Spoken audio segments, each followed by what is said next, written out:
Hi everyone. ராசியை அடிப்படையாக வைத்து ஒவ்வொரு ராசிக்குண்டான பலன்களையும் குணநலன்களையும் வரிசையாக நாம் பார்த்து கொண்டிருக்கிறோம். இந்த பதிவில் நாம் எடுத்திருப்பது கடக ராசி. அதாவது ராசி மண்டலத்தில் மேஷம் முதல் கணக்கெடுக்கும் பொழுது 4வது ராசியாக வருவது இதன் சின்னம் நண்டு. இது ஒரு சரராசி. இந்த நண்டுக்கு ஒரு ஸ்பெஷாலிட்டி என்னவென்றால், எந்த பக்கம் அது எவ்வாறு நகரும் என்பதை யாராலும் யூகம் செய்யவே முடியாது. இந்த சரம் ராசி என்று வரும் பொழுது மீண்டும் மீண்டும் தங்களை சீரமைத்துக் கொள்வதற்கு இவர்களுக்கு ஒரு வாய்ப்பு கிடைக்கும். மற்ற சரராசிகளை விட கடகத்துக்கு என்ன ஒரு ஸ்பெஷல் என்றால், இந்த ஒரு ராசிக்கு இந்த ஒரு வீடு தான். மற்ற சரராசிகளுக்கெல்லாம் 2 வீடுகள் இருக்கும்.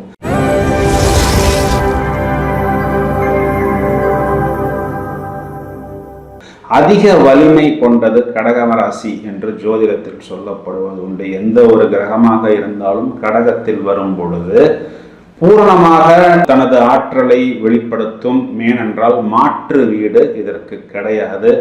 அரவணைப்பது, அனுசரிப்பது, உயர்த்தி கொள்வது, தங்களை தாங்களே மேலும் மேலும் உயர்த்தி கொள்வது, எந்த சூழ்நிலையிலும் அட்ஜஸ்ட்மெண்ட், உணர்வு பூர்வமாக ஒரு விஷயத்தில் இறங்கி செயலாற்றுவது, அந்த இன்ட்யூஷன் பவர் என்று சொல்லுவோமே. ஏதோ நமக்கு ஒரு சைன், ஒரு வைப்ரேஷன், ஒரு எனர்ஜி வந்து கொண்டே இருக்கிறது, தகவல் தெரிந்து கொண்டே இருக்கிறது என்பது இவர்களுக்கு நன்றாகவே பொருந்தும். மற்றவர்கள் எப்படிப்பட்டவர்கள், எதற்காக நம்மிடம் பழகுகிறார்கள், செயற்கையாக பழகுகிறார்களா, முகஸ்துதி பாடுகிறார்களா என்பதை பார்த்தவுடன் பேச ஆரம்பித்து 2 நிமிடத்தில் யூகம் பண்ணி விடுவார்கள். அது ஒரு அலுவலகமாக இருந்தாலும் சரி, வீடாக இருந்தாலும் சரி, அனைவரையும் அன்பால் கட்டுப்படுத்துவது, அன்பே எப்பொழுதும் நிரந்தரம் என்ற ஒரு பேசிக்கலான ஒரு தத்துவம் இவர்களிடம் காணப்படும். மேலும் சகஜமாக பேசுவார்கள்.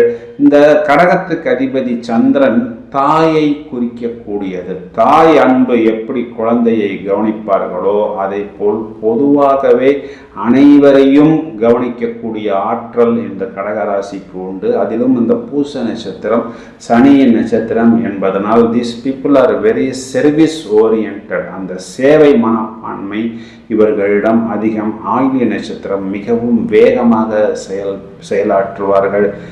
இறங்கிய பிறகு நண்டு பிடி என்று சொல்வோம் அல்லவா, அதை போல் இறுக்கமாக ஒரு விஷயத்தை பிடித்துக் கொள்வார்கள். இரக்க குணம் என்பது இவர்களுடைய பிளஸ்.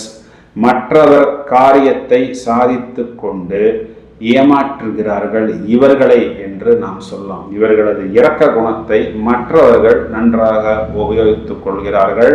உங்களது அன்பையும் இரக்க குணத்தையும் மற்றவர்கள் வெகு லாபகமாக உபயோகித்துக் கொள்கிறார்கள்.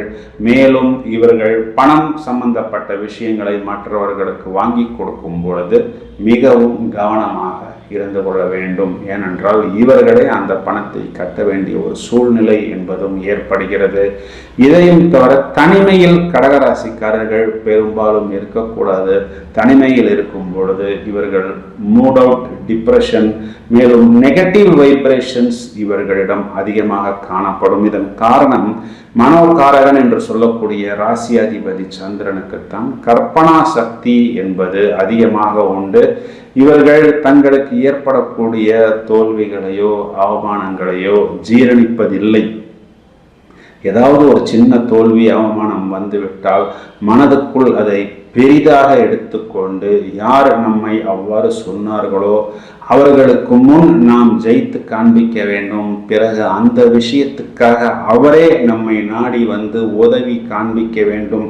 அந்த அளவுக்கு திறமைகளையும் தகுதிகளையும் நாம் வளர்த்து கொள்ள வேண்டும் என்பதில் இந்த ராசியாதிபதியை போல் ஒரு நண்டு பிடியாக இருந்து அதற்காக தங்களை தாங்களே காயப்படுத்தி கொண்டு இறுதியில் இவர்கள் ஜெயிப்பார்கள் என்று சொல்வதுதான் நிதர்சனமான உண்மை. விட்டு கொடுக்கும் பழக்கம் என்பது இவர்களுக்கு நன்றாகவே உண்டு.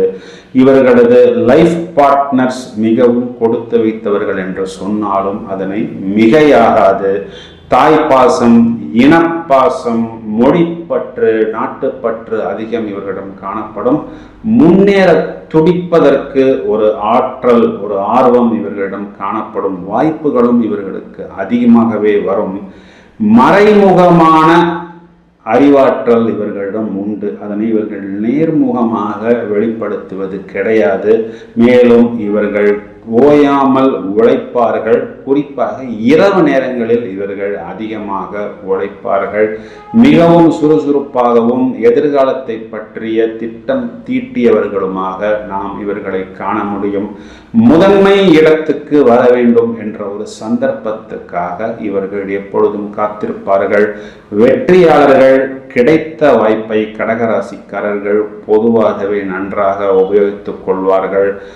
பொறுப்புகளை அதிகம் இவர்கள் பெண்களிடம்தான் ஒப்படைப்பார்கள். பொது வாழ்வில் உயர்வது வெரி கேரிங், அனைவருக்கும் அந்த கேர் பாசத்தை கொடுப்பது. மேலும் இவர்கள் அனைவரையும் தங்களது வட்டத்துக்குள் கொண்டு வந்து அமர வைத்து விட்டு ஒரு விதத்தில் இவர்கள் திருப்தி அடைந்து விடுவார்கள்.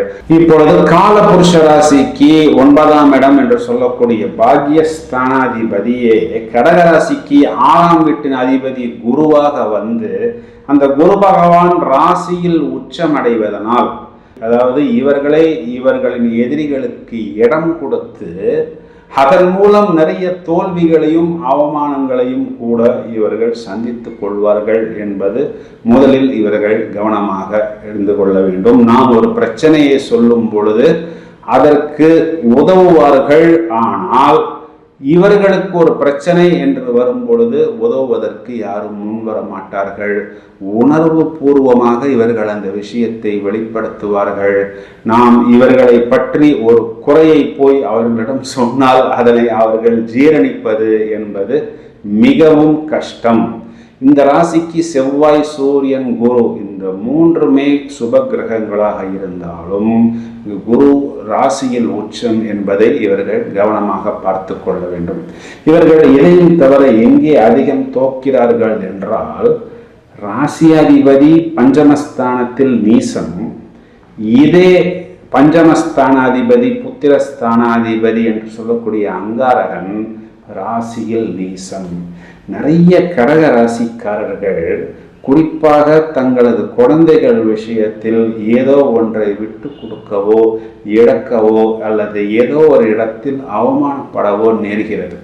அது கல்வியாக இருந்தாலும் சரி, திருமண வாழ்வாக இருந்தாலும் சரி, வேலை வாய்ப்பாக இருந்தாலும் சரி, வெளிநாட்டு தொடர்பாக இருந்தாலும் சரி.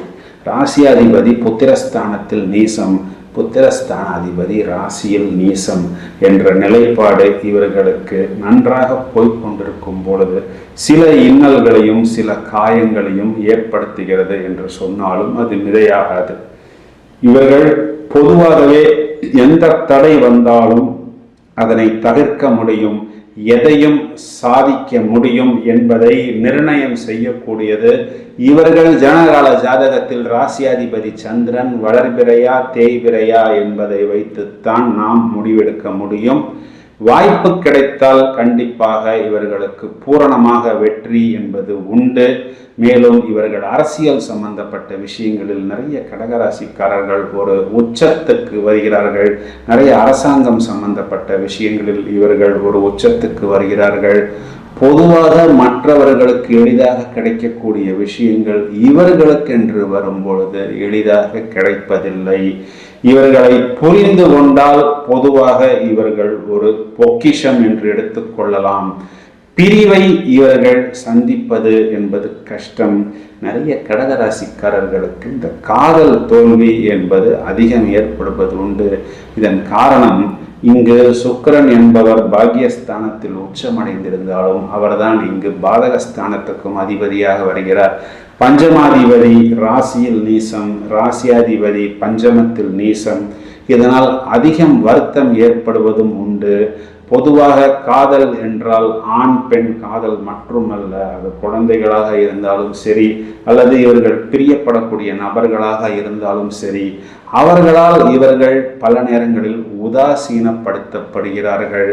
இதனால் இவர்களுக்கு ஏமாற்றம், அதாவது நாம் யாருக்கு அதிகமாக செய்ய வேண்டும் என்று நிறைய நம்மையே நோயாக்கி கொண்டோமோ, நம்மையே ரணமாக்கி கொண்டோமோ, நம்மையே ருணமாக்கி கொண்டோமோ, அவர்களாலே நமக்கு சில அவமானங்களும் ஏமாற்றங்களும் வரும் பொழுது அதனை நாம் ஏற்றுக்கொள்வது என்பது கொஞ்சம் கடினமான ஒரு விஷயம்தான். இருந்தாலும் இவர்கள் இறுதியில் சந்தோஷப்படுவார்கள். அதாவது ஒரு முறை 2 முறை ஒரு விஷயத்தை அனுபவித்த பிறகு அந்த விஷயத்திலிருந்து இவர்கள் தெளிவாகி தங்களை தாங்களே தேத்திக் கொள்வார்கள், திருத்திக் கொள்வார்கள். மேலும் இவர்கள் பொதுவாகவே முருகன் வழிபாடு செய்வது என்பது இவர்களுக்கு ஒரு நல்ல அபிவிருத்தி என்பது கொடுக்கும். வயதாக இவர்களுக்கு வசதிகள் என்பது ஏற்படும். அதன் மூலம் இவர்களுடைய அபிலாஷைகள் என்பது இவர்களுக்கு பூரணமாக அமைத்து கொள்ளக்கூடிய அமைப்பு உண்டு. நிறைய கடகராசிக்காரர்களுக்கு அரசாங்கம் சம்பந்தப்பட்ட விஷயங்களில் நிறைய ஆதாயம் என்பது ஏற்படும். இதன் காரணம் இவர்களுக்கு 2ஆம் வீட்டுக்கு அதிபதியாக சூரியன் 10ஆம் இடம் என்று சொல்லக்கூடிய தசம கேந்திரத்தில் உச்சபலம் பெறுகிறது. நிறைய சொத்துக்கள் பாக்கியங்கள் வாங்கக்கூடிய அமைப்பு இவர்களுக்கு ஏற்படுவதற்கான காரணம் சுகஸ்தான அதிபதி பாக்கியஸ்தானத்தில் இவர்களுக்கு உச்சமடைகிறது. மேலும் இவர்களுக்கு கலத்திரஸ்தானம் என்று வரும்பொழுது 7ஆம் அதிபதி சுகஸ்தானத்தில் உச்சம் என்பதனால் திருமண வாழ்வில் ஆரம்பத்தில் ஏதோ ஒரு விஷயத்தில் தோல்வி போல் தோன்றினாலும் பின்னாளில் அதன் மூலம் இவர்கள் ஆக்கப்பூர்வமாக தங்களது குடும்பத்துக்கு தேவையான விஷயங்களை இவர்கள் அமைத்துக் கொள்வார்கள். இவர்களுக்கு ஜீவனாதிபதி என்று சொல்லக்கூடிய அங்காரகன் ராசிக்கு 7ஆம் இடத்தில் உச்சம் என்பதனால் இவர்கள் தொழில் சம்பந்தப்பட்ட விஷயங்களில் நல்ல ஒரு விஸ்தாரமான வெற்றியை இவர்களால் ஏற்படுத்தி கொள்ள முடியும். அதற்குண்டான ஆற்றல் என்பது இவர்களுக்கு சீக்கிரமாகவே ஏற்படும். ஆனால் இவர்கள் பொதுவாகவே தங்களது சுய சிந்தனைகள் மூலம் இந்த விஷயத்தை இவர்கள் சாதிக்க வேண்டும். மேலும் நிறைய கடகராசிக்காரர்களுக்கு இந்த வெளிநாட்டு பயணம் என்பதும் அதன் மூலம் ஆதாயம் அனுகூலம் என்பதும் வெகு எளிதாக ஏற்படுகிறது. இதன் காரணம் பாக்யாதிபதி குரு ராசியில் உச்சம் என்பதனால் பொதுவாகவே பிரபஞ்சம் இவர்களுக்கு இந்த அமைப்பை ஏற்படுத்தி கொடுக்கிறது. இப்பொழுது இந்த ராசியில் குரு உச்சம் என்பது குரு இங்கு பாக்யாதிபதியாக வருவதனால் ஒரு குருமுகமாக ஒரு விஷயத்தை எடுத்துக்கொள்ளும் பொழுது கண்டிப்பாக அதில் முதல் தரமான வெற்றியை இவர்களால் பெற முடியும். அந்த குருவுக்குண்டான மஞ்சள் புஷ்பராகத்தையும் மஞ்சள் நிறத்தையும் இவர்கள் அனுகூலமான நிறங்களாக எடுத்துக்கொள்ளலாம். குரு வழிபாடு, அங்காரகன் வழிபாடு, முருகன் வழிபாடு, சிவ வழிபாடு இவை அனைத்துமே இவர்களை ஜீவனம் தொழில் போன்ற விஷயத்தில் அடுத்த கட்டத்துக்கு எடுத்துக்கொள்ளக்கூடிய அமைப்பாக வருகிறது.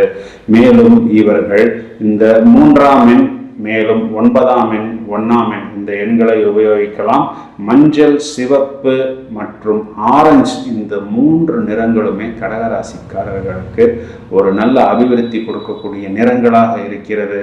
குறிப்பாக இவர்களுக்கு சிவ வழிபாடு, மலை மேல் இருக்கக்கூடிய தெய்வங்களை வழிபடுவது, பழனி முருகன் அல்லது நெருப்பு கிரகங்கள், நெருப்பு ஸ்தலங்கள் என்று சொல்லக்கூடிய திருவண்ணாமலை போன்ற கோயில்களில் போய் வழிபாடு செய்வதன் மூலம் வாழ்வில் ஒரு நல்ல உயரத்தை கடகராசிக்காரர்கள் அடைய முடியும். இவர்கள் வாழ்வின் நடுப்பகுதியில் அதிகமாக சில பேருக்கு ஏதோ ஒரு விஷயத்தை செய்வதற்கு தங்களை தாங்களே வருத்தி கொண்டு ரணமாக்கி கொண்டு அதன் மூலம் கொஞ்சம் காயங்களையும் கொஞ்சம் அவமானங்களையும் சந்தித்த பிறகு சில நேரங்களில் சில கடன் தொல்லைகளையும் ஏற்ற பிறகு தங்களது வாழ்வை சீரமைத்துக் கொள்கிறார்கள். இந்த ஒரு பாயிண்டை மற்றும் நீங்கள் கவனமாக உங்களது மனதில் பதிய வைத்துக் கொண்டு யாருக்கு என்ன தேவை என்பதை அனுசரித்து அதன் மூலம் உங்களது வாழ்வை நீங்கள் பிரச்சனைகள் இல்லாமல் எளிதாக கொண்டு செல்வதற்கு தேவையான அனைத்து சாராம்சங்களையும் உங்களது பயிற்சி முயற்சிகளில் கொண்டு வர வேண்டும் என்பதுதான் இந்த பதிவின் மைய நோக்கம். மேலும் பல அரிய தகவல்கள் தயாராகி கொண்டிருக்கிறது. இந்த பதிவை உங்களது நட்புகளுக்கும் உறவினர்களுக்கும் பகிர்ந்திடுங்கள். தொடர்ந்து இணைப்பில் இருங்கள். Thank you friends.